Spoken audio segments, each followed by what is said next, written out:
जी जी। All India Congress committee के वरिष्ठ नेता कन्हैया कुमार इस वक्त हमारे साथ हैं, क्योंकि मध्य प्रदेश में छात्रों की गूंज आह्वान को लेकर वे भोपाल आए हैं और युवा संवाद भी उन्होंने किया है। लेकिन मध्य प्रदेश की सरकार ने एक कानून यूनिफॉर्म सिविल कोड को मंजूरी यहाँ पर दे दी है। हम इन तमाम मुद्दों पर बात करते हैं। सबसे पहला सवाल यही रहेगा, आपने अभी उसका जिक्र भी यहाँ पर करा है कि मध्य प्रदेश सरकार ने यूसीसी ड्रॉप जो है उसको मंजूरी यहाँ पर दे दी है कैबिनेट ने। यूसीसी नहीं है, यूसीसी नहीं है, आप उसको ठीक से बोलिए। वो एससीसी है, सेलेक्टेड सिविल कोड है। यूनिफॉर्म सिविल कोड की यहाँ बात हो रही है। यूनिफॉर्म है ही नहीं ना वो। यूनिफॉर्म तब होता जब सबके लिए बनता, तो सबके लिए नहीं बना है। और ये बीजेपी की फितरत है। इससे पहले उत्तराखंड में पास हो गया है, तो क्या हुआ, पेपर लीक रुक गया। उत्तराखंड में पेपर लीक हुआ, वहाँ की जो मेडिकल एस्पिरेंट थी उसको सुसाइड करना पड़ा। वहाँ पेड़ काटे जा रहे हैं, पेट्रोल में एथेनॉल मिलाया जा रहा है, आदिवासियों की ज़मीन चोरी की जा रही है। वहाँ तो पास हो गया था, क्या हुआ उससे।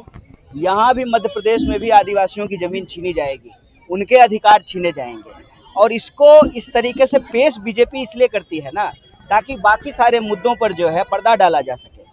बीजेपी से ये पूछना चाहिए ना कि भाई तुम तो राम को नहीं छोड़े, जो भगवान के नहीं हुए वो आवाम के होंगे, वो लोगों के होंगे। तो आप कम से कम अपने मुंह से उसको यूनिफॉर्म मत बोलिए, वो यूनिफॉर्म नहीं है। सरकार साफ तौर पर कह रही है कि समान नागरिक संहिता की बात करें, चोर सरकार की बात कर रहे हैं विधानसभा में, चोर सरकार की बात कर रहे हैं आप।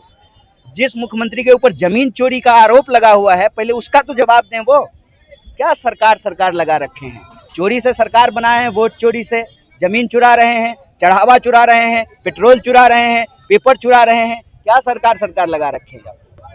छात्रों की गूंज को लेकर पूरे देश में एक आह्वान भी चल रहा है, राहुल गांधी भी निकले हुए हैं, आप भी अब भोपाल आए हुए हैं। क्या लगता है आपको किस तरह से ये सफल हो पाएगा, क्योंकि नीट की परीक्षा में जिस बार पेपर लीक हुआ था वो कई बार नीट की नहीं है ना, बात नीट की नहीं है। पिछले 10 साल में 152 पेपर लीक हुए, लगभग सभी परीक्षाओं के पेपर लीक हो रहे हैं, एक पेपर की बात नहीं है।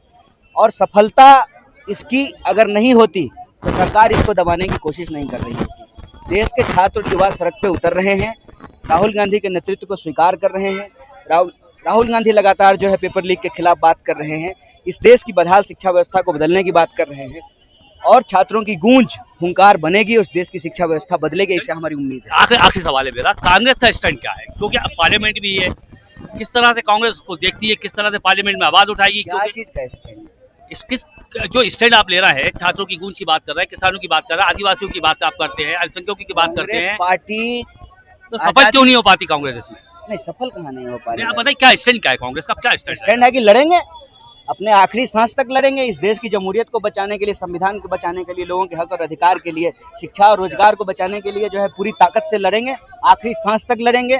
जब तक जीत नहीं जाते हैं तब तक छोड़ेंगे। तो कन्हैया कुमार का कहना है कि वह आखिरी, कांग्रेस पार्टी का कहना है कि छात्रों की गूंज यूसीसी को लेकर उन्होंने यहाँ पर सवाल, साथ ही छात्रों की गूंज पर भी कहा कि कांग्रेस का साफ तौर पर स्टैंड है कि वे अब आंदोलन यहाँ पर करते रहेंगे। जिस तरह से इन्होंने जो बात करी थी, मंच पर भी बात करी थी, चाहे वो आदिवासियों की बात हो, अल्पसंख्यकों की बात हो और चाहे देश के युवाओं की बात हो, लेकिन इसको लेकर कांग्रेस अपना स्टैंड तो साफ नहीं कर पाई, लेकिन इतना जरूर उसने कह दिया है कि आगे भी हम संघर्ष जारी रखेंगे और लड़ाई लड़ते रहेंगे। आबिद उदास, ईटीवी भारत, भोपाल।